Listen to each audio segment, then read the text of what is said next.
Praise the lord. క్రీస్తునందు మాకు అత్యంత ప్రియులైన పరిశుద్ధాత్మ స్వరం అనే ఆధ్యాత్మిక కార్యక్రమాన్ని వీక్షిస్తున్న మీ అందరికీ ప్రభు పేరట సమాధానం కలుగునుగాక.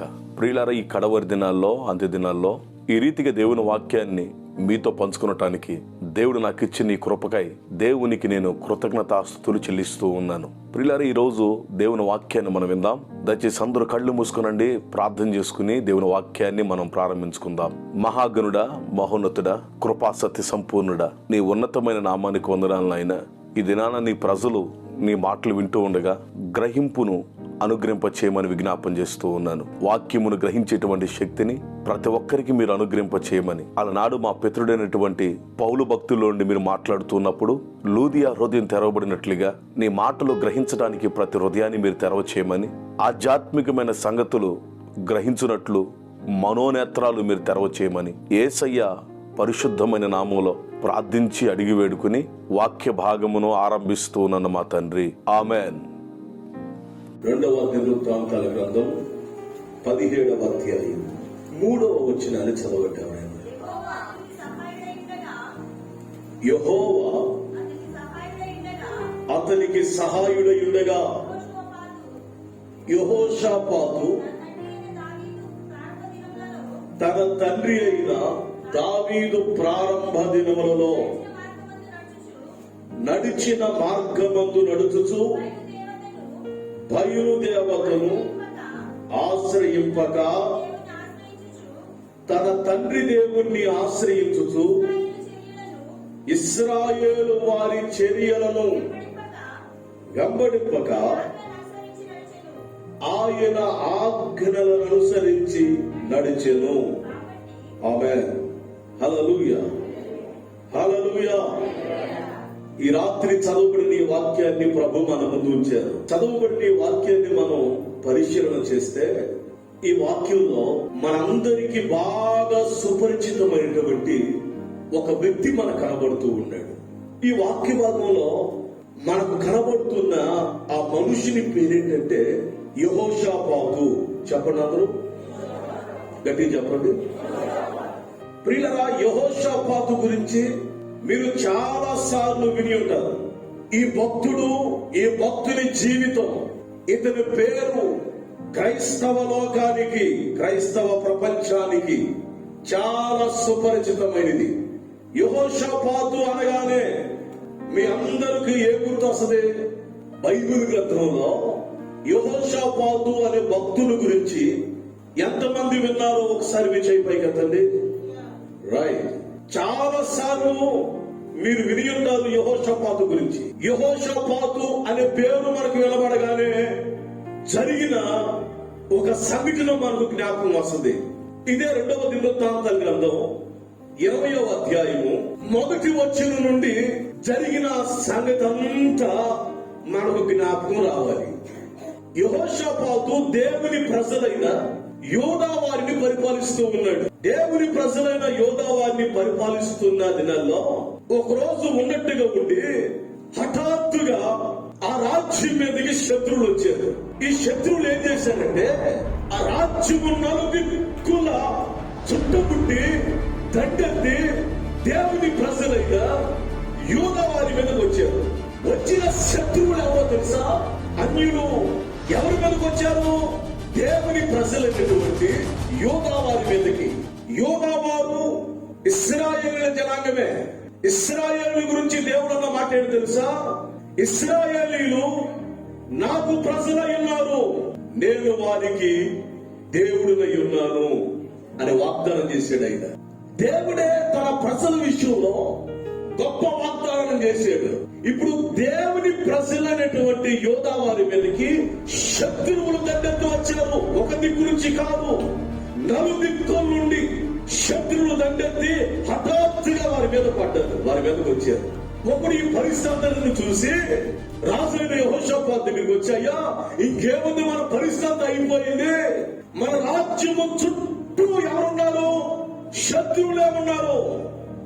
శత్రువులు దండెత్తి మన మీదకి వచ్చారు, ఇక మన పని అయిపోయింది అని యెహోషాపాతుకు తెలియజేసినప్పుడు యెహోషాపాతు ఆ వర్తమానాన్ని విని, ఆ మాటను విని భయపడ్డాడంట.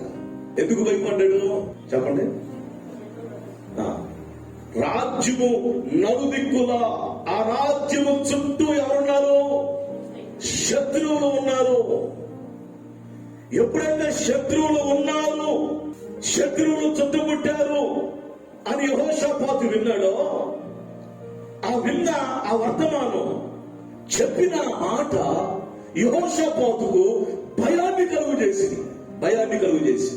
యెహోషాపాతు భయపడ్డాడు. ఆ వార్త విన్నప్పుడు వాస్తవమే, అతను భయపడి వచ్చిన శత్రువుల వైపు చూడట్లా, వారి మీదకి దండెత్తి వచ్చిన శత్రువుల వైపు చూడట్లా. ఆ వార్త విని తన మనస్సు, చెప్పండి, తన మనస్సును యెహోవా యొద్ద విచారణ చేయటానికి తన మనస్సును నిలుపుకున్నాడంట. స్తోత్రం చెప్పండి. హల్లెలూయా. ఈ 2వ దినవృత్తాంతాల గ్రంథం 20వ అధ్యాయంలో అదే ఉంది. యెహోవా యొద్ద విచారణ చేయటానికి తన మనస్సును నిలుపుకొని యెహోషాపాతు చేసిన అద్భుతమైన ప్రార్థన. యెహోషాపాతు గురించి ఎప్పుడు మనం విన్నా మనకు ఏ జ్ఞాపకం వస్తుందంటే, యెహోషాపాతు చేసిన అద్భుతమైన ప్రార్థన శత్రువులు తన మీదకి వచ్చినప్పుడు, శత్రువులు ఆ రాజ్యాన్ని చుట్టుముట్టినప్పుడు యెహోషాపాతు చేసిన అద్భుతమైన ప్రార్థన మనకు జ్ఞాపకం వస్తుంది. ఎవరు ప్రార్థన చేశాడు? దేవా, మా మీదికి వచ్చిన శత్రువులతో పోరాడే బలము మాకు లేదు, వారిని జయించే శక్తి మాకు లేదు, మాకు దిక్కు నీవే అని ప్రార్థన చేసిన ప్రార్థన మనకు జ్ఞాపకం వస్తుంది. హల్లెలూయా, హల్లెలూయా. అయ్యా, వచ్చారు ఆ శత్రువులు, ఏం చేయాలో నాకు అర్థం కావట్లా, ఏమి చేయుటకు మాకు తోచట్లా, ఇక మాకు దిక్కు నీవే అని యెహోషాపాతు ప్రార్థన చేసినప్పుడు నలుదిక్కుల ముయ్యబడింది. వీళ్ళ పరమ దిక్కును దేవుడు తెరిచాడు. స్తోత్రం చెప్పండి. హల్లెలూయా, హల్లెలూయా, హల్లెలూయా, హల్లెలూయా. వీళ్ళ చుట్టుముట్టిన శత్రువుల వైపు చూడట్లా, ఎంతమంది శత్రువులు ఉన్నారో చూడట్లా, ఎంతమంది వచ్చారో చూడట్లా. యెహోషాపాతు కన్నులు ఎక్కడికి వెళ్ళి తెలుసా? దేవుని మీదకి వెళ్ళి, దేవుని మీదకి వెళ్ళి. యెహోషాపాతు దేవుని వైపు చూసేటువంటి అనుభవాన్ని పొందాడు. ఇక కూర్చున్న మనందరం దేవుని ప్రజలమే కదా, ఇక కూర్చున్న మనందరం ఆయన వారమే కదా, ఆయన ప్రజలే కదా. మారు మనసు పొంది మన జీవితాలు దేవునికి అప్పగించుకుని ఆయన సొత్తుగా మారిన ప్రజలు. మన జీవితంలో ఏది ఎదురైనా, మన జీవితంలో ఎలాంటి పరిస్థితులు మనం ఆవరించినా, ఎలాంటి పరిస్థితులు మన మీదకి వచ్చినా మనము ఎలాంటి అనుభవంలో ఉండాలి తెలుసా? మనము దేవుని ప్రసన్నం కనుక దేవుని వైపు చూసే అనుభవం కావాలి మనకి. మన కళ్ళు ఎప్పుడు దేవుని మీదకి వెళ్ళాలి, దేవుని వైపు చూసే అనుభవం మనకు కావాలి. దేవుని వైపు చూస్తే కలుగుతుంది మనకి రక్షణ కలుగుతుంది. ఆయన కొరకు ఎవరైతే ఎదురు చూస్తారో వారు నూతనమైన బలాన్ని పొందుతారట. గట్టిగా చప్పట్లు కొడుతూ హల్లెలూయా చెప్పండి గట్టిగా, హల్లెలూయా, హల్లెలూయా. ఎప్పుడైతే దేవుని వైపు చూస్తామో అప్పుడు ఏం పొందుతాం? మనం నూతనమైన బలాన్ని పొందుతాం. యెహోషాపాతు దేవుని వైపు చూసినప్పుడు ఆ శత్రువులతో యుద్ధం చేయకుండానే, చెప్పండి, శత్రువులందరినీ దేవుడు ఏం చేశాడు? లయపరిచాడు. ఆ 20వ అధ్యాయం అంతా మనం చదివితే అక్కడ శత్రువుల మీద, ఎందుకు ఈ శత్రువులు ఎక్కువ వచ్చారు తెలుసా? వీళ్ళంతా దేవుని ప్రజలు. దేవుడు వారిని దీవించాడు, దేవుడు వారిని ఆశీర్వదించాడు. వారి పశువులను దేవుడు దీవించాడు, వారి బిడలను దేవుడు దీవించాడు, వారి పంటలను దేవుడు దీవించాడు.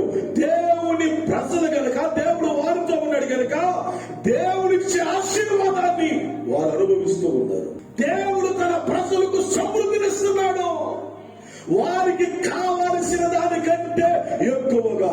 ఆమేన్, ఆమేన్. వారికి కావాల్సిన దానికంటే ఎక్కువగా ఇస్తున్నాడు దేవుడు. ఇప్పుడు ఈ ప్రజలందరూ ఎంత సమృద్ధితో నింపబడితే ఈ చుట్టుపక్కల ఉన్న వారు చూశారా? ఈ చుట్టుపక్కల ఉన్న వారందరూ దేవునికి దూరంగా ఉన్నవారు. వీళ్ళందరూ ఈ ప్రజల వైపు, ఈ దేశం వైపు, ఈ ప్రాంతం వైపు చూశారు. ఆ సమృద్ధిని చూసి ఇప్పుడు వీళ్ళందరూ దేవుడిచ్చిన సమృద్ధి ఉందే, దేవుడిచ్చిన ఆశీర్వాదం ఉందే, దీన్ని అంతటిని తీసుకుని పోవటానికి వస్తున్నారు. ఇప్పుడు ఈ ఆశీర్వాదం, ఈ దీవెన ఈ ప్రజలకు ఎవరిచ్చారు? ఎవరి ద్వారా పొందారు? దేవుడి ద్వారా.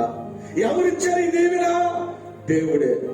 ఇప్పుడు వీళ్ళకు కూడా దీవెన కావాలనుకున్నప్పుడు, వీళ్ళకు కూడా ఆశీర్వాదం కావాలనుకున్నప్పుడు, ఇప్పుడు వీళ్ళు ఎవరి వైపు చూడాలి? వీళ్ళకి ఇచ్చిన దేవుడు వాళ్ళకి ఇస్తారు కదా, వీళ్ళకి ఇచ్చిన సమృద్ధి వాళ్ళకి ఇస్తారు కదా, వీళ్ళు పొందుకున్న సమృద్ధి వాళ్ళు పొందుకుంటారు కదా. అయితే ఈ చుట్టుపక్కల ఉన్న వారందరూ ఏం చేశారంటే, ఇంత ఆశీర్వాదం, ఇంత దీవెన, ఇంత సమృద్ధి వీళ్ళ దగ్గర ఉంది, ఏదేమైనా ఈ సమృద్ధిని మనం తీసుకుపోవాలి, వీళ్ళు పొందుకున్న తీసుకుపోవాలి. కానీ అనేక వాళ్ళు వీళ్ళ మీదకి దండెత్తి వచ్చారు. కానీ వీరి పక్షాన్ని ఎవరున్నారు? దేవుడు ఉన్నాడు. దేవుడు వారితో ఉన్నాడు కనుక ఎన్ని ప్రయత్నాలు చేసినా, ఎన్నిసార్లు వచ్చినా జయాన్ని పొందలేకపోయారు. ఉదాహరణ 20వ అధ్యాయమే. దేవుడు వారికి ఇచ్చిన సమృద్ధిని తీసుకుని పోవటానికి వచ్చారు శత్రువులు. ఈరోజు నీకున్న భక్తిని, నీకున్న విశ్వాసాన్ని, నీకున్న ఆత్మీయ అనుభవాన్ని తీసుకుని పోవటానికి రావాలనుకుంటున్నాడు శత్రువు అయినటువంటి అపవాది. ప్రియులారా, ఇప్పుడు నువ్వు ఎలాంటి అనుభవం ఉండదు తెలుసా? చాలా మంది దేవుడి ఇచ్చినవి పొందుకుని, దేవుడి ఇచ్చినవి అనుభవిస్తూ ఎప్పుడు వాళ్ళ చూపంతా వాటి మీదే, వాళ్ళ ఆలోచనలన్నీ వాటి మీదే, వాళ్ళ తలంపులన్నీ వాటి మీదే, భూ సంబంధమైన వాటి మీదే. ఈరోజు మన కన్నులు దేవుడి ద్వారా పొందుకున్న వాటి మీద కాదు, దేవుడి మీద ఉండాలి. దేవుడు ఇచ్చినవి ఉన్నాయి నీకు. ప్రియమైన దేవుని బిడ్డ, దేవుడు ఎరిగిన నీ జీవితంలో దేవుడు ఎన్నో కార్యాలు చేశాడు, ఎన్నో మేలు చేశాడు, ఎన్నో అనుభవించాం మన జీవితంలో. మనం ఈరోజు చాలా మంది సాక్ష్యం చెప్తారు. దేవుని బిడ్డలో చాలా మంది చెప్పే సాక్ష్యాలు ఏంటి తెలుసా? మేము ప్రభువుని నమ్ముకున్నాం, ప్రార్థన చేశాం, మా గురించి, మా కుటుంబం గురించి పలానోడు ప్రార్థన చేశారు, దేవుడు మాకు ఇది ఇచ్చాడు, దేవుడు మాకు ఈ మేలు చేశాడు, దేవుడు మాకు ఈ కార్యం చేశాడు, పిల్లలు లేకపోతే పిల్లలు ఇచ్చాడు దేవుడు, పంటలు పండకపోతే పండినట్లు చేశాడు దేవుడు, మా పిల్లలకు ఉద్యోగాలు ఇచ్చాడు, మా పిల్లలకు పెళ్లిళ్ళు చేశాడు, మా వ్యాపారాలు దీవించాడు, దేవుడు మమ్మల్ని కనికరించాడు, మేము సమృద్ధిని పొందుకున్నాం. ఒకప్పుడు మా స్థితి ఇది, దేవుడు మమ్మల్ని దీవించాడు, దేవుడు మమ్మల్ని ఆశీర్వదించాడు. ఇక్కడ కూర్చున్న మా అందరి జీవితాల్లో దేవుడు చేసిన కార్యాలు అన్ని కాదు, లెక్కలేని కార్యాలు చేశాడు ఆయన. ఊరికేమంటా ఎన్ని కార్యాలు చేశాడు దేవుడు. ఈరోజు చాలా మంది దేవుడి బిడ్డలు ఏం చెప్పగలరు తెలుసా? నేను స్వస్థతను పొందుకున్నానని చెప్పగలరు. చెప్పరా? ప్రతి ఆదివారం ఏక సాక్ష్యాల మందిరాల్లో నా మోకాలు నొప్పి తగ్గించాడు, నా నడుము నొప్పి తగ్గించాడు, నా స్వరాన్ని తగ్గించాడు, నా గుడి నొప్పి తగ్గించాడు. బిడ్డలు నిజమే, ఇవన్నీ దేవుడు నీకు ఇచ్చాడు. స్వస్థతనిచ్చాడు, ఆశీర్వాదాలు ఇచ్చాడు, దీవిని ఇచ్చాడు, మేలు ఇచ్చాడు, బిడ్డలు ఇచ్చాడు, ఇళ్ళు ఇచ్చాడు, పొలాలు ఇచ్చాడు, అన్ని ఇచ్చాడు ఆయన. ఈ రోజు ఇక్కడ కూర్చున్న వారందరూ చెప్పగలరు, నేను ఇది పొందుకున్నా, నేను ఇది పొందుకున్నా. పిల్లరా, దేవుడు ఇచ్చినవన్నీ ఉన్నాయి కానీ దేవుడు ఉన్నాడా నీతో? ఇక్కడ కూర్చున్న మీరు ఎంతమంది చెప్పగలరు దేవుడు నాతో ఉన్నాడని? ఇక్కడ కూర్చున్న మీరు ఎంతమంది చెప్పగలరు దేవుడు నాలో ఉన్నాడయ్యా, దేవుడు నా కుటుంబంలో ఉన్నాడు, నా భర్తతో దేవుడు ఉన్నాడు, నా పిల్లలతో దేవుడు ఉన్నాడు, లోకము నాలో లేదు, పాపము నాలో లేదు, దేవునికి వ్యతిరేకమైనవి నా ఇంట్లో లేవు, నా ఒంటిలో లేవు అని ఎంతమంది చెప్పగలరు? ఇక్కడ ఈ రోజు దేవుడు ఇచ్చినవి అనేకమైనవి నీ ఇంట్లో ఉన్నాయి, దేవుడు ఇచ్చినవి అనేకమైనవి నీలో ఉన్నాయి, కానీ ఎవరు లేరు? చెప్పాలి, చెప్పండి. దేవుడు మా ఇంట్లో ఉన్నాడయ్యా. నువ్వు ప్రభు నమ్ముకుని ఎంతకాలం అయింది నాకు తెలియదు, కానీ నువ్వు మారు మనసు పొందేవేమో, బాప్తిసం పొందేవేమో, 40 దినాలు కాబట్టి 400 దినాలు ఉపవాసాలను ప్రార్థన చేస్తున్నావేమో. ఎంతకాలం నుంచి నువ్వు ఈ భక్తి చేస్తున్నావో నాకు తెలియదు. ఈ రాత్రి నా దేవుడు సూటిగా అడుగుతున్నాడు, ఇదో బిడ్డ దేవుని ఆరాధిస్తున్నాడు నీతో, దేవుని బిడ్డగా ఉన్న నీతో ఆయన ఉన్నాడా? అదేంటి పాస్టర్ గారు అట్లా పెట్టే, దేవుడు లేకపోతే ఈ ఆశీర్వాదం అంతా ఎలా పొందుకున్నా నేను? దేవుడు లేకపోతే ఈ కార్యం ఎలా పొందుకున్నాను నేను? దేవుడే కదా నన్ను స్వస్థపరిచింది, దేవుడే కదా నాకు సమృద్ధినిచ్చింది, దేవుడే కదా నన్ను లేపింది. నిజమే కదా, ఇవన్నీ నువ్వు పొందుకున్న మాట నిజమే, ఇవన్నీ నువ్వు అనుభవిస్తున్న మాట నిజమే. ఇవన్నీ దేవుని ద్వారానే నువ్వు అనుభవిస్తున్నావు, దేవుని ద్వారానే పొందావు, దాంట్లో డౌట్ లేదు. నువ్వు పొందుకోవాలనుకుంటున్నంత, నువ్వు అనుభవించాలి అనుకుంటున్నంత లోక సంబంధమైంది కాదా? ఆయన నిన్ను చూసినప్పుడు, తల్లి దేవుడు నిన్ను చూసినప్పుడు, అయ్యా దేవుడు నిన్ను చూసినప్పుడు ఆయనకు వ్యతిరేకమైనది ఏది ఒక్కటైనా నీలో కనబడటానికి వీలు. వాక్యాన్ని వింటున్నారు కానీ వాక్యానుసారమైన జీవితాలు కనబడిపోతున్నాయి. నీ జీవితం, నీ కుటుంబం దేవునికి అప్పగించబడితే దేవుని అధికారం నీ మీద ఏలుబడి చేస్తుంది. ఇంకా లోకానికి అప్పగించుకుంటే, ఇంకా పాపానికి అప్పగించుకుంటే, ఇంకా దేవునికి వ్యతిరేకమైన వాటికి నీ జీవితం అప్పగించుకుంటే అవే కదా నీ మీద ఏలుబడి చేసింది. జీవించుతున్నావన్న పేరు మాత్రమే నీకుంది కానీ నీవు మృతుడివే, నీవు మృతుడివే. అందుకనే దేవుడు ఇచ్చినవన్నీ ఉండే కానీ ఎవరు లేరు నీలో, దేవుడు లేడు. ఏం కోరుకున్నావు? ఆశీర్వాదం కోరుకున్నావు, దీవులు కోరుకున్నావు, స్వస్థత కోరుకున్నావు, పిల్లల అభివృద్ధి కోరుకున్నావు, అవి కోరుకున్నావు, ఇవి కోరుకున్నావు, అన్ని కోరుకున్నావు. అన్ని కావాలి బ్రహ్మ, నువ్వు మాత్రం ఇక ఎన్ని ఉంటే నీతో పని నాకు. ఇంకా ఆదికాండం 24:34 చదవద్దు కానీ అక్కడ మన పితరుడు అబ్రహాం గారు మనకు కనబడతాడు. అతని గురించి అతని దాసుడు ఎలియాసురు ఒక అద్భుతమైన సాక్ష్యం ఇస్తాడు. అంతటా అతని ఇంట్లో ఎలియాసురు ఎలా అన్నాడు అబ్రహాం గురించి, నా యజమానుని దేవుడు బహుగా దీవించాడు, బహుగా ఆశీర్వదించాడు కనుక అతనికి గొర్రెలు, ఒంటెలు, వెండి, బంగారం, దాసులు, దాసీలు. ఒక సంగతి చెప్పనా, ఆ దినాల్లో అబ్రహాము గారికి ఏదైతే కావాలో అంతకంటే సమృద్ధినిచ్చాడు దేవుడు. అతనికి కావాల్సిన దానికంటే రెట్టింపు రెట్టింపు రెట్టింపించాడు దేవుడు. ఇవన్నీ ఎవరిచ్చారు అని చెప్తున్నాడు ఎలియాసును, దేవుడే ఇచ్చాడు అని చెప్తున్నాడు. స్తోత్రం చెప్పండి, హల్లెలూయా. నా యజమానునికి దేవుడు దయచేశాడు ఇవన్నీ. ఇప్పుడు ఇన్ని పొందుకున్నాడు కదా అబ్రహాం గారు. గొర్రెలుండి, ఒంటెలుండి, గాడిదలుండి, వెండి ఉంది, బంగారం ఉంది, దాసులు ఉన్నారు, దాసీలు ఉన్నారు, సమృద్ధి అంతా ఉంది. దేవుడు ఇచ్చినవన్నీ ఉన్నాయి. ఇప్పుడు అబ్రహాం గారు ఏం చేయాలి? అబ్రహాం గారు ఏం చేశారు? హెబ్రీ పత్రిక 11వ అధ్యాయం 11 చదవండి. అబ్రహాం గారు ఎన్నో పొందుకున్నాడు, దేవుడు ఎన్నో ఇచ్చాడు అతనికి. దేవుడు ఇచ్చినవి అనేకమైనవి అబ్రహాం గారి దగ్గర ఉన్నాయి.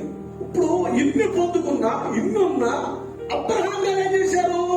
పొందుకున్న వాటి వైపు చూడట్లా, దేవుడు ఇచ్చిన వాటి వైపు తన కన్నులు లేవు, తను పొందుకున్న వాటి మీద తన మనసు లేదు. మరి తన మనసు అంతా ఎక్కడుంది?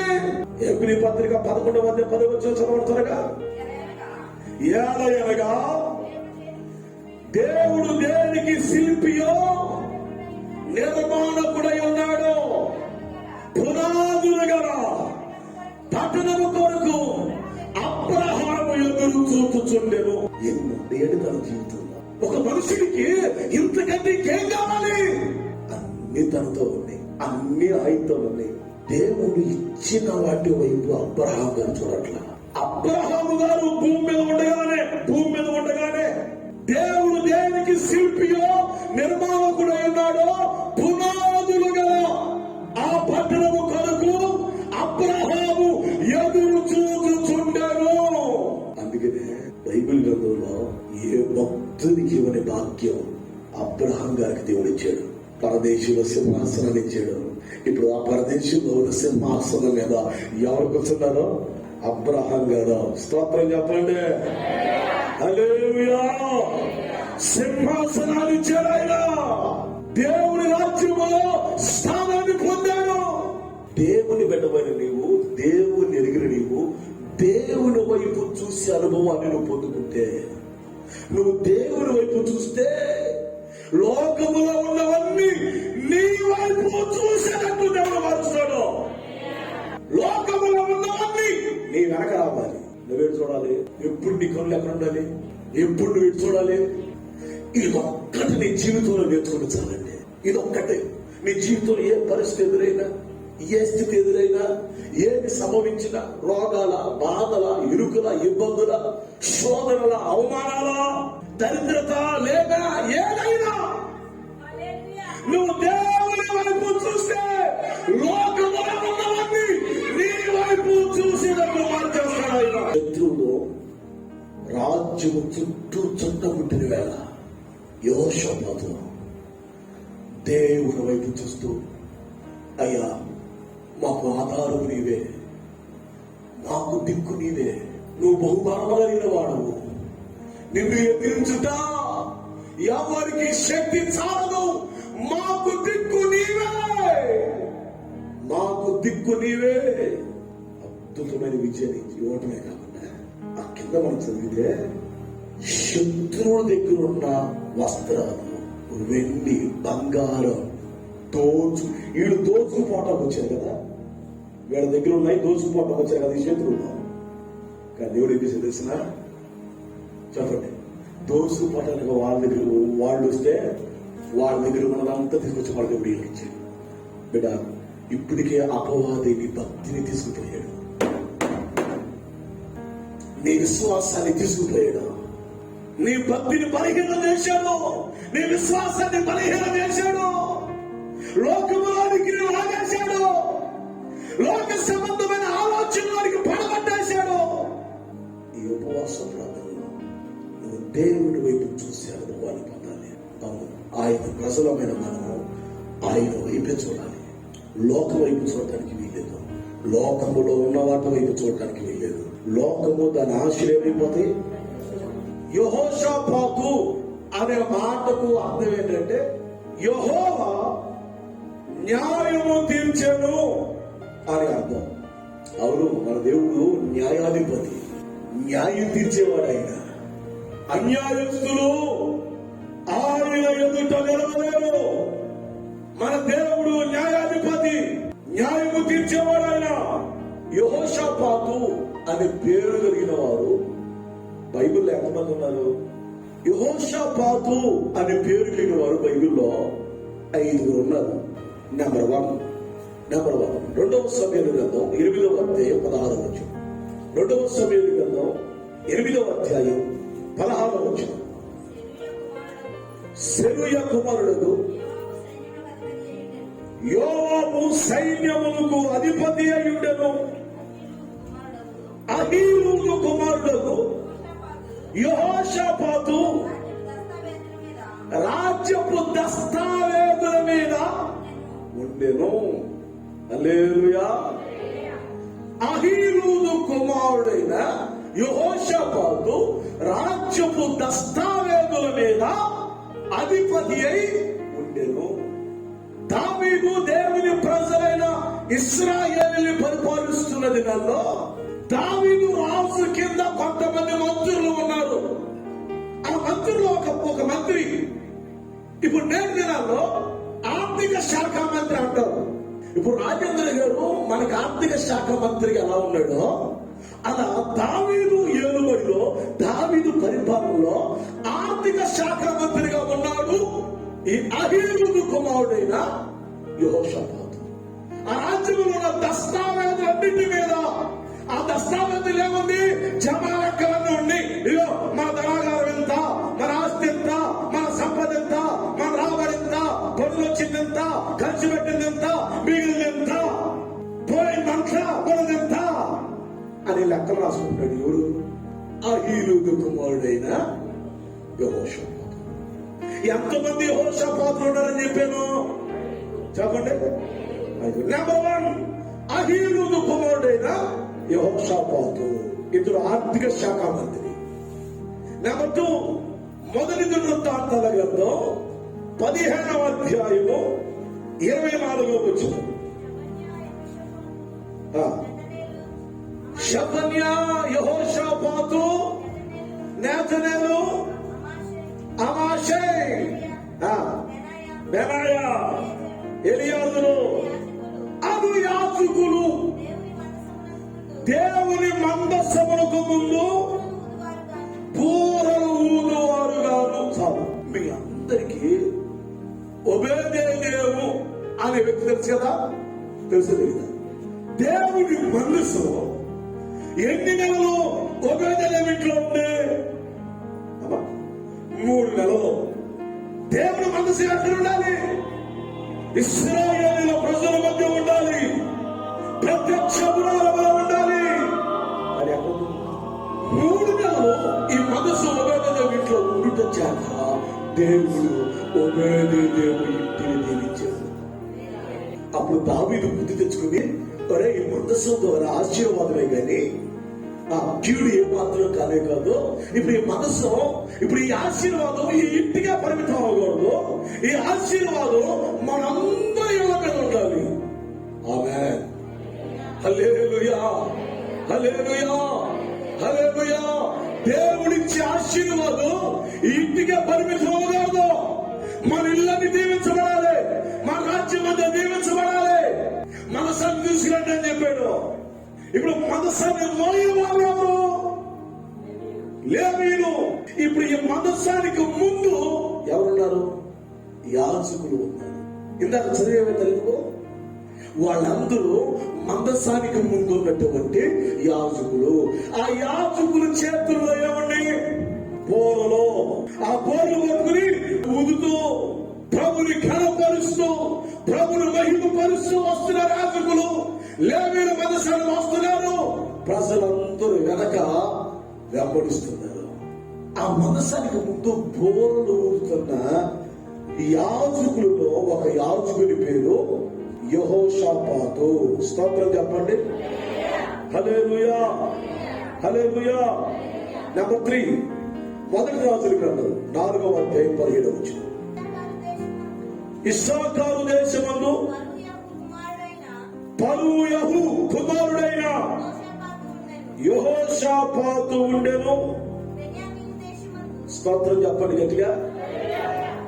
ఇశ్శాఖారు దేశమందు పరూయహు కుమారుడైన యెహోషాపాతు ఉండెను. ఈ యెహోషాపాతు ఎవరు? బైబిల్ గ్రంథంలో 3వదిగా మనకు కనబడుతున్న యెహోషాపాతు ఎవరంటే, మనందరికీ మన పితరుడైనటువంటి సొలొమోను తెలుసు. దావీదు కుమారుడైన సొలొమోను గారు రాజుగా ఉన్న దినాల్లో అతని కింద చాలా మంది పనివారు ఉన్నారు. ఎవరికి అప్పగించబడిన పని వాడు చేస్తున్నారు. ప్రతిరోజు ఈ సొలొమోను గారు ఎక్కడికి వెళ్తే అక్కడికి వెళ్ళి అతనికి ఏది కావాలో, అతను ఏం తినాలో, ఏం తింటాడో, ఈ భోజనం అంతా సిద్ధపరచడానికి కొంతమంది నియమించబడ్డారు. సొలొమోనుకు ఆహారం అందించడానికి రాజు కావలసిన ఆహారాన్ని అందించేవాడు. ఇంకో మాట చెప్పనా, ఎవరిని పడితే వాళ్ళని పెట్టేవాడు కాదు ఈ పనికి. ఎందుకో తెలుసా? ఆ రోజుల్లో రాజుని చంపాలంటే యుద్ధాలు చేసిన పని ఉండేది కాదు. రాజు తినే ఆహారంలో ఏదో ఒక విషయాన్ని కల్పించి పెట్టేసేవాడు. ఆ రాజు ఒకటి సస్తే చాలు, రాజ్యం అంతా ఏమైపోయేది? వాళ్ళ వర్షం అయిపోయేది. అందుకే ఈ పనికి ఎవరు పడితే వాళ్ళని రాజులు నియమించేవాళ్ళు కాదు.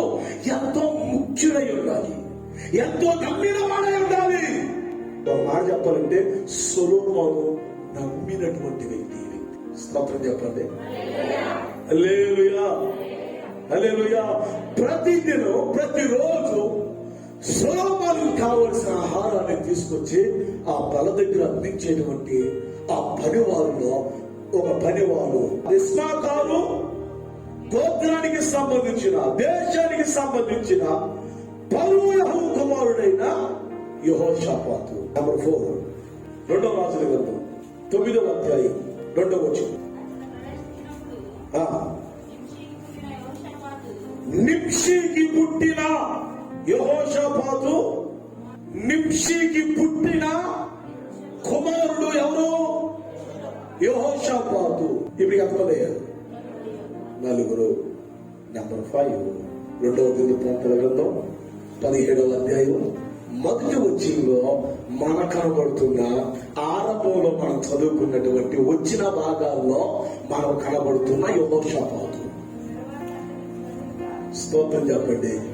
తరువాత అతనికి బదులుగా అతని కుమారుడైన యెహోషాపాతు రాజై ఇశ్రాయేలు తన మీదకి రాకుండా తన రాజ్యమును బలపరుచుకుని చాలు. హల్లెలూయా, హల్లెలూయా. నెంబర్ 5, బైబిల్ గ్రంథంలో మనకు కనబడుతున్న ఈ యెహోషాపాతు 2వ వృత్తాంతాల గ్రంథంలో మనం చదువుకున్న ఈ వచ్చిన భాగాల్లో మనకు కనబడుతున్న ఈ యెహోషాపాతు ఎవరంటే, ఇప్పుడు యెహోషాపాతు ఎవరో పుట్టుపూర్వాలు మనం తీసుకుందాం. ప్రియరా, ఈ 2వ వృత్తాంతాల గ్రంథంలో మనకు కనబడుతున్న ఈ యెహోషాపాతు ఎవరంటే, ఈ యెహోషాపాతు జన్మస్థలం ఎక్కడ పుట్టాడు. మరి ఇప్పుడు యెహోషాపాతు అనగానే పీడరా ప్రార్థన చేసాడు, శత్రువుల మీద దేవుడు విజయాన్ని ఇచ్చి ఇదే కదా తెలుసుకుంటుంది. ఇంకేం తిరిగిట్లేదు మనకి. యెహోషాపాతు జన్మస్థలం యెరూషలేము.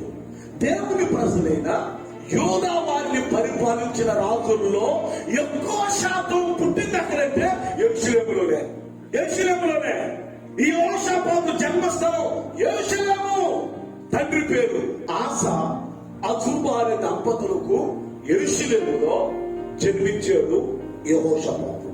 యెహోషాపాతు బాల్యం చెబుతున్నా.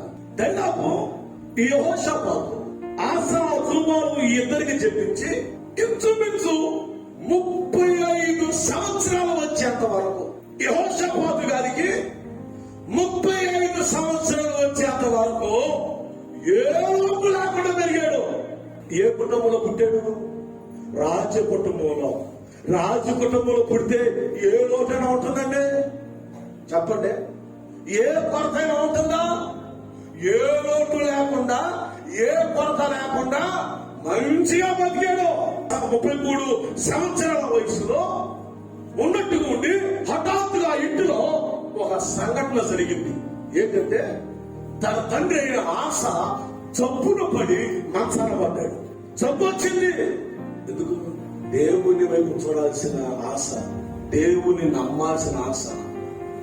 సిరియా రాజు నమ్ముకున్నాడు. ఎవరినే? దేవుడితో ఉన్నంతసేపు ఆశాని దేవుడు బహుగా దీవించాడు. దేవుడు సమృద్ధిగా దీవించాడు. ఏ శక్తులు రాట్లా. సిరియా రాజు వచ్చి ఇదిగో మనందరం ఒకటే, మనందరం కలిసిపోదాం అనగానే, ఓహో మనందరం ఒకటే అన్నాడు. మనందరం కలిసిపోదాం అన్నాడు. శత్రువులు ఎందుకు వస్తాను? శత్రువులు ఎందుకు కలుస్తాను? శత్రువు ఊరికి రాడు, దోచుకుంటాడు వస్తాడు. లోకమును నీలోనికి రానవడానికి వీలు రాదు. ఒకవేళ లోకము నీలోనికి వచ్చిందా నేను పడుకుంటేస్తుంది, నువ్వు పడిపోతావు. సిరియా రాజుతో సంబంధం ఏర్పాటు చేసుకుని మనందరం కలిసిపోదాం అన్నాడు. ఇద్దరు కలిసిపోయారు. ఉన్నటువంటి జబ్బు వచ్చింది. తన అరిపాతాల్లో జబ్బు పుట్టింది. అరిపాతలో జబ్బు వచ్చిన తర్వాత ఇక నేల మీద నిలబడిపోతున్నాడు. పడిపోయాడు. ఇక పాడతా మాంసంలో పడ్డాడు. దాదాపు ఇంచుమించు 2 సంవత్సరాలు. 2 సంవత్సరాలు ఎప్పుడైతే దేవుని విడిచిపెట్టి లోకంతో కలిసిపోయామో బిడ్డ పడిపోతావు. నిలబడలేము. ఆయన మార్గంలో నిలబడలేము. ఆయన సన్నిధిలో నిలబడలేము. ఆయన మార్గంలో నిలబడలేము. నిన్ను పడగొట్టాలనే అపవాది ఆలోచన. అది పడిపోయాడు కదా. నీ భక్తిని పడగొట్టడమే, నీ విశ్వాసాన్ని పడగొట్టడమే. ఎప్పుడైతే సిరియా రాజు వైపు తిరిగాడో, సిరియా వారితో కలిసిపోయాడో, నిలవలేక పాదాలతో ముచ్చి పడిపోయాడు. సరే, కృంగిన వారిని లేవనెత్తువాడు ఎవరు చెప్పాలి? పడిపోయిన ప్రాకారాలను నిలబెట్టేదెవరు? బిడ్డ, ఏ విషయంలో పడిపోయావు?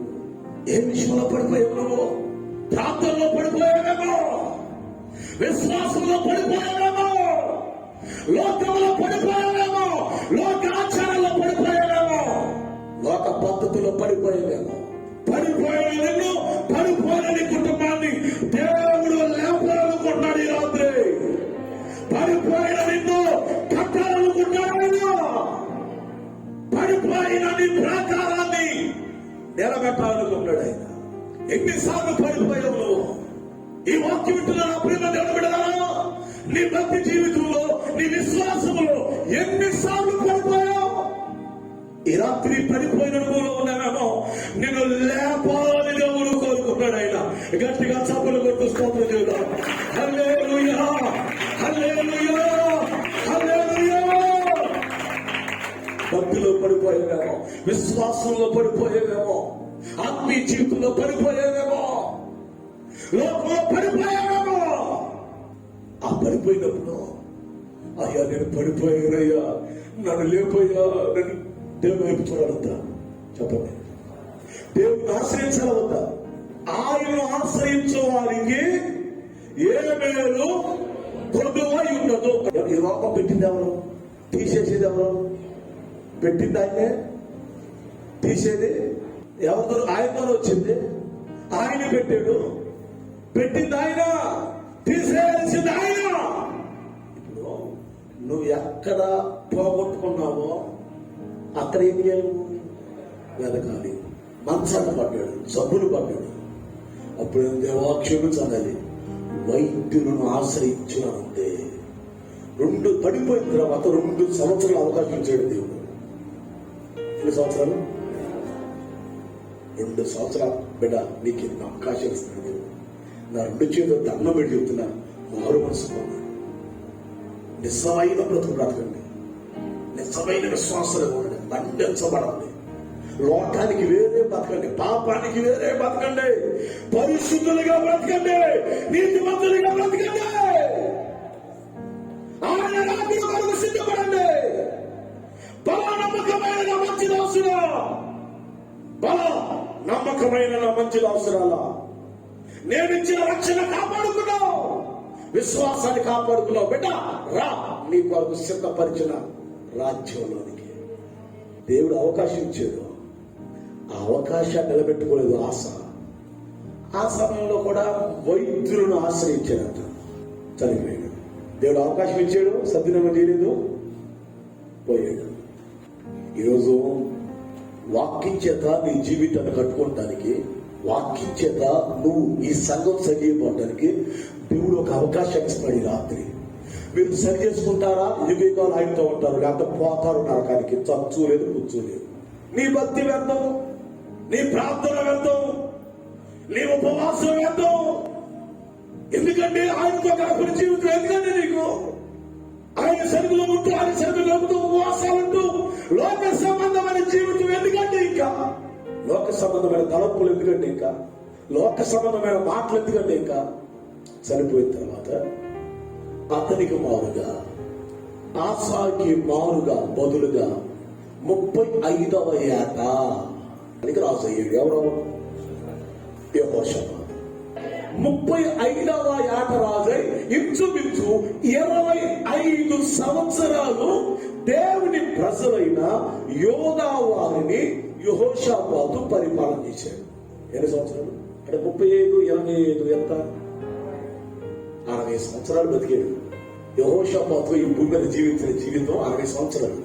ఈ 60 సంవత్సరాల బ్రతుకులో తన జీవితం ఎన్ని మడుపులు తిరిగిందో తెలుసా? ఎన్ని అనుభవాలు ఉండగా వెళ్ళాడు తెలుసా?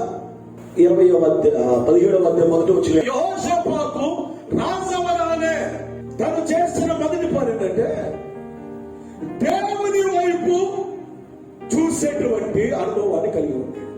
రాజవగానే ఎంతమంది సైన్యం ఉన్నారు? రాజవగానే ఎంతమంది పనివారు ఉన్నారు? ఎన్ని గుర్రాలు ఉన్నాయి, ఎన్ని ఒంటులు ఉన్నాయి, ఎంత డబ్బు ఉంది, ఎంత ధనం ఉంది, ఎంత ధాన్యం ఉంది, అవి ఎంత ఉంది, ఈ ఎంత ఉన్నాయి, ఎవరున్నారు, ఎవరు లేరు అని చూడట్లా. వీటన్నిటికీ ఆధారమైన దేవుని వైపు చూస్తున్నాడు. ప్రభువా, ఎంతమంది సైన్యం ఉన్నా, ఎంత బలగం ఉన్నా, ఎన్ని గుర్రాలున్నా, ఎన్ని రౌతులున్నా, ఎన్నున్నా వ్యర్థమే ప్రభువా. నీ కాపుదల లేకపోతే వీళ్ళందరికంటే నువ్వు కావాలి అని దేవుణ్ణి కోరుకున్నాడు యెహోషాపాతు. చెప్పండి అందరూ, యేసయ్యా అందరికంటే నాకు నువ్వు కావాలి, నీకన్నా నాకు ఎక్కువ ఏమీ లేదు. తండ్రి సిరియా రాజులు నమ్మాడు, తండ్రి వైద్యులు నమ్మితే అతని కొడుకు యెహోషాపాతు దేవుని నమ్మాడు. ఆమేన్, ఆమేన్. మన దేవుడు నమ్మదగిన దేవుడు. ఆయన చెప్పడంలో ఎవరంటే ఆయన మనుషులు నమ్మితే మోసపోతారు. మనుషులు నమ్మి మోసపోయిన వాళ్ళు అనేకులు ఉన్నారు. దేవుడిని నమ్మి మోసపోయిన వాడు ఒక్కడో లేడు చేస్తాడు. ఎవరైతే ఆయన నమ్ముతారో ఆయన వారిని విడిచిపెట్టేవాడు కాదు. ఇశ్రాయేలు వారి చర్యలను వెంబడింపక ఆయన ఆజ్ఞలను అనుసరించి నడిచేడు అని ఉంది కదండి. దేవుని నమ్మిన నీవు ఎక్కడుండాలి? దేవుని మార్గంలో ఉండాలి. దేవుని నమ్మి నువ్వేం చేయాలి? దేవుని వైపు చూడాలి. దేవుని నమ్మి నువ్వు దేవుని మీద ఆధారపడాలి. దేవుని నమ్మిన నీవు దేవుని ఆశ్రయించాలి. ఎందుకు? ఆయన ఆశ్రయిస్తే నీకు ఏ మేలు కొదువవదు. ఇశ్రాయేలు వారి చర్యలను వెంబడింపక ఆయన ఆజ్ఞలను అనుసరించి నడిచేను. అంటే ఇది ఎలాంటి జీవితం తెలుసా? వాక్యానుసారమైన జీవితం. ఆమె ఎలాంటి జీవితం ఇది? ఈ జీవితం ఉందా నీకు? ఈరోజు వాక్యాన్ని వింటారు కానీ వాక్యానుసారంగా జీవించే జీవితాలు చాలా మందిలో ఉండవు. నిజంగా ఈ రోజు నుంచి వాక్యానుసారంగా జీవించు. నీ జీవితం ఎంత ధన్యకరంగా మారిపోతావు, ఎంత ఆశీర్వాదకరంగా మారిపోతావు, నువ్వు ఎంత మందికి దీవెనకరంగా మారిపోతావో. నిన్ను చూసిన వారందరూ నీ శత్రువులే నీకు మిత్రులైపోతారు. నీకు కీడు చేయాలనుకున్న వారే నీకు మేలు చేస్తారు. దేవుడు ఎంత కార్యం చేస్తాడు తెలుసా? నీ శత్రువుల ఎంత నీకు భోజనాలు ఏర్పాటు చేస్తాయి. ఆమేన్, హల్లెలూయా, హల్లెలూయా. దేవుడు నమ్మాడు, దేవుని మార్గంలో ఉన్నాడు, ఆయన ఆజ్ఞలను అనుసరించి నడిచాడు. ఈ 3 అనుభవాలు చాలా ప్రాముఖ్యమైన మన జీవితంలో. దేవుడు నమ్మి నీ జీవితంలో దేవుడిని నమ్మాలి. దేవుడిని నమ్మదగిన వాడు. దేవుడు నమ్మి నీవు దేవుని మార్గంలో ఉండాలి. దేవుని మార్గంలో నీవు నీ ఇష్టానుసారంగా జీవించడానికి వీల్లేదు. నీ ఇష్టానుసారంగా బ్రతకడానికి వీల్లేదు. నీకు ఇష్టం వచ్చినట్టే చేయడానికి వీల్లేదు. ఇప్పుడు నువ్వేం చేయాలి? ఆయన ఆజ్ఞలు అనుసరించి గట్టిగా హల్లెలూయా, ఆయన ఆజ్ఞలు అనుసరించి నడిచాను. ఆ తర్వాత కాబట్టి యెహోవా అతని చేత రాజ్యము స్థిరపరచెను. ఆమేన్, ఆమేన్, హల్లెలూయా, హల్లెలూయా. ఇప్పుడు దేవుడు ఏం చేస్తాడు? స్థిరపరుస్తాడు. తన చేత తన రాజ్యాన్ని స్థిరపరిచాడు. అంటే ఇది అర్థం ఏంటంటే ఇది ఆత్మీయ రాజ్యం. ఏ రాజ్యం ఇది చెప్పండి? ఆత్మీయ రాజ్యం. ఈ ఆత్మీయ రాజ్యంలో నువ్వు స్థిరపరచబడాలి. నీ భక్తి ని స్థిరపరుస్తుంది. దేవుని మార్గంలో నీ జీవితం నేనేం చేస్తుంది? స్థిరపరుస్తుంది.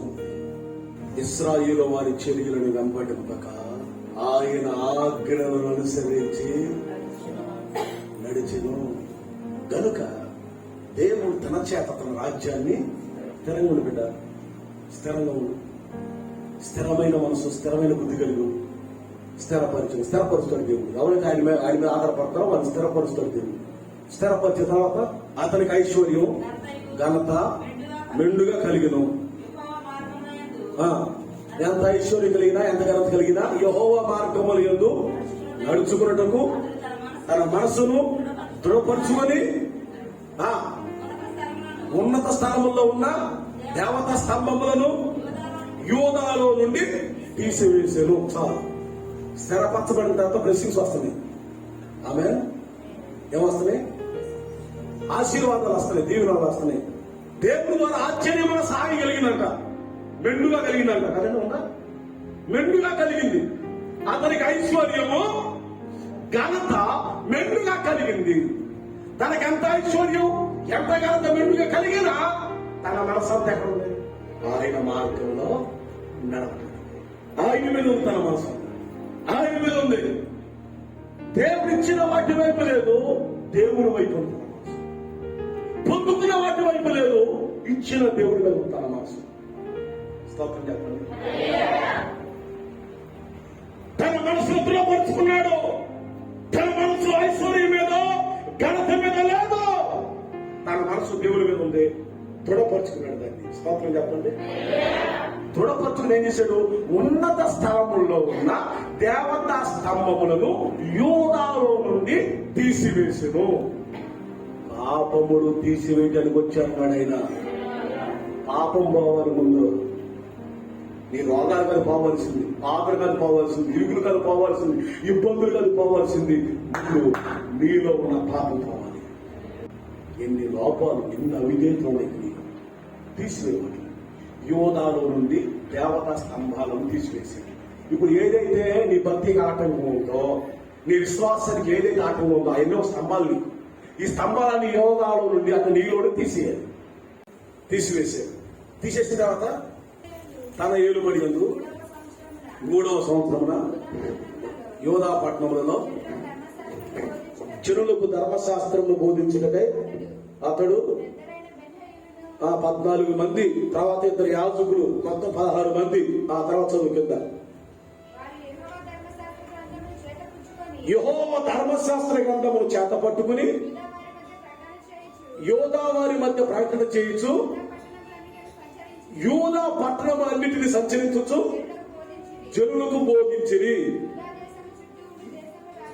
యూదా దేశము చుట్టూ ఉన్న రాజ్యములన్నిటి మీదకి యెహోవా భయము వచ్చినందున వారు యెహోషాపాతుతో యుద్ధము చేయకుండిరి. 14 మంది పెద్దలను, 2 యాజకులను, మొత్తం వాళ్ళ ఇంట్లో 16 మంది ఉంటారు. ఈ 16 మందిని పిలిచి, నా మాట కాదు మీకు కావాల్సిందే, దేవుని మాట మన జీవితాలను కట్టేది, దేవుని మాట మన బ్రతుకులు మార్చేది, దేవుని మాట మన స్థిరపరిచేది. ఇగో ఈ 16 మంది రాజ్యములో ఉన్న ఇంటింటికి వెళ్లి ధర్మశాస్త్రాన్ని బోధించండి. ఈ 14 మంది లేవీయుల్లో పెద్దలు, 2 యాజకులు, ఈ 16 మంది ఈ ధర్మశాస్త్రములో ఉన్న సంగతులను ఆ రాజ్యములో ఉన్న ఇంటింటికి వెళ్లి ప్రతి ఇంటికి ధర్మశాస్త్రాన్ని బోధించారు. ఒక వ్యక్తి జీవితాన్ని మార్చగలిగే వాక్యం, ఒక వ్యక్తి బ్రతుకును మార్చగలిగే వాక్యమే. నీ వాక్యమే నన్ను, నా బాధల్లో ఇదే నాకు నెమ్మది కలిగించాను. నీ ఇంటిలో, ఇది దేవుని ఇల్లు కదా, ఆ ఇంట్లో ఏముండాలి? ఉందా? ఇప్పుడు ఇంటింటిలో వాక్యం ఉంటుంది. చూడండి, యెహోషాపాతు ఎంత అద్భుతమైన ఆలోచనలో ఇంటింటిలో వాక్యం ఉండాలనుకున్నాడు. అసలు రాజ్యంలో ఆయన ఆజ్ఞ ఉండాలి, రాజు ఆజ్ఞ ఉండాలి కదా. రాజు మాట శాసనం. కానీ యెహోషాపాతుని నా మాట కాదు, దేవుని మాట, ఆయన శాసనాలు ఆయన నమ్మదగినవి, ఆయన కట్టడలు నమ్మదగినవని రాజ్యంలో ఉన్న ఇంటింటికి ధర్మశాస్త్రాన్ని బోధించాడు, వాక్యాన్ని బోధించాడు. ఇప్పుడు ఇంటింటిలో వాక్యం ఉంది, రాజ్యమంతా వాక్యం ఉంది, రాజ్యమంతా వాక్యం తినబడింది. ఇప్పుడు చుట్టుపక్కల ఉన్న రాజ్యాలన్నిటి మీదకి యెహోవా భయము వచ్చిందట. కనుక ఎవరు శత్రువులు యెహోషాపాతుతో యుద్ధము చేయకుండిరి. వాక్యం ఉన్నప్పుడు ఎలా యుద్ధం చేస్తున్నాడు, ఎలా జయిస్తాడు, నేను ఎలా వస్తాడు, ఇక్కడ వస్తాడా? ఆడేవాడు రావడానికి. వాక్యానుసారం జీవిస్తున్నప్పుడు భయపడతాడు, మీ దగ్గర రావడానికి భయపడతాడు. అపవాది భయపడతాడు దగ్గర రావడానికి. వీళ్ళు దేవుని పెట్టుకున్నారు ఆయన, ఈయన జోలికి పోతే ఎవరు జోక్యం తీసుకుంటారు? ఎవరు భయం వచ్చింది వాళ్ళకి? యెహోషాపాతుల భయమా? వాళ్ళ శత్రువులు యెహోషాపాతుల భయమా? యోధావారంటే భయమా? మరి అలాంటి భయం వీళ్ళతో దేవుడు వీళ్ళతో పెట్టుకోకూడదు. అమ్మా, ఆ రాజ్యంలో ఇంటింట్లో వాక్యం ఉంది, ప్రతి ఇల్లు వాక్యం చేత నింపబడింది. కనుక ఆ చుట్టుపక్కల ఉన్న రాజ్యాలన్నిటి మీదకి యెహోవా భయము వచ్చింది. ఇగో ఆ చుట్టుపక్కల ఉన్న వాళ్ళందరూ బాబు యెహోషాపాతు దగ్గరికి వచ్చి, నువ్వు మా మీదకి రావద్దు, మేము బతుకున్నంత కాలం నీకు పన్ను కానుకలు తెచ్చిస్తాం. ఫిలిపీలు వచ్చారు, ఫిలిస్తీన్లు వచ్చి పన్నును కానుకలు తెచ్చిచ్చారు అక్కడికి. బాబు నువ్వు మా జోలికి మాటికి వచ్చేవాడు ఫిలిపీలు మాటికి వచ్చేవాళ్ళు. కానీ భయపడి, అయ్యా నువ్వు మాత్రం మా మీదకి రావద్దని పొన్ను ఆశీర్వాదం.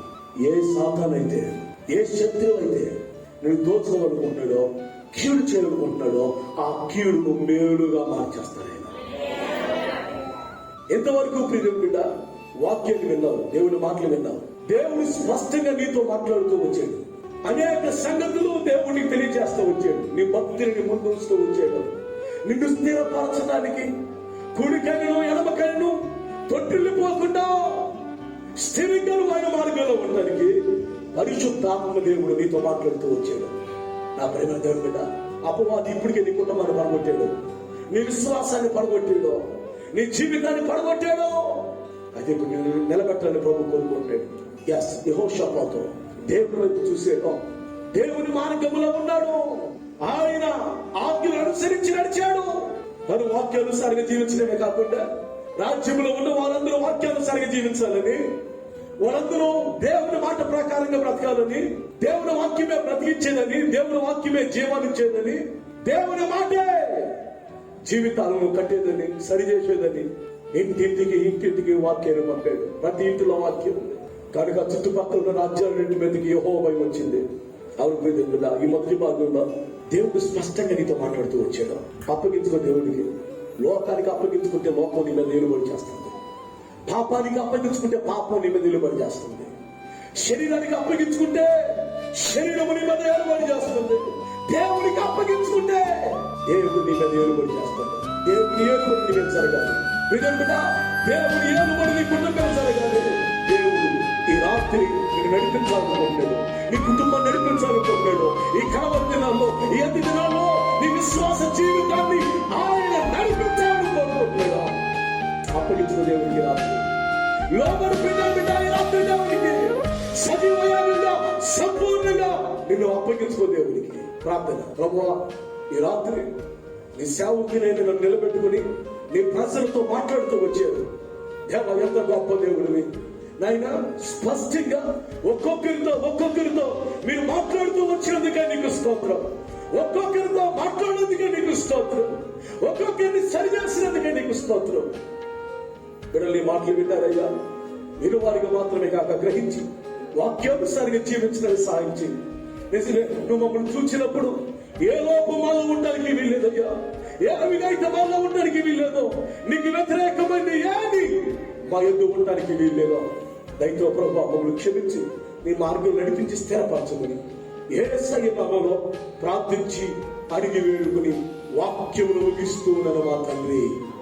ఆమేన్ చెప్పండి గట్టిగా. ఆమేన్, ఆమేన్. సమాధానం కలుగును గాక.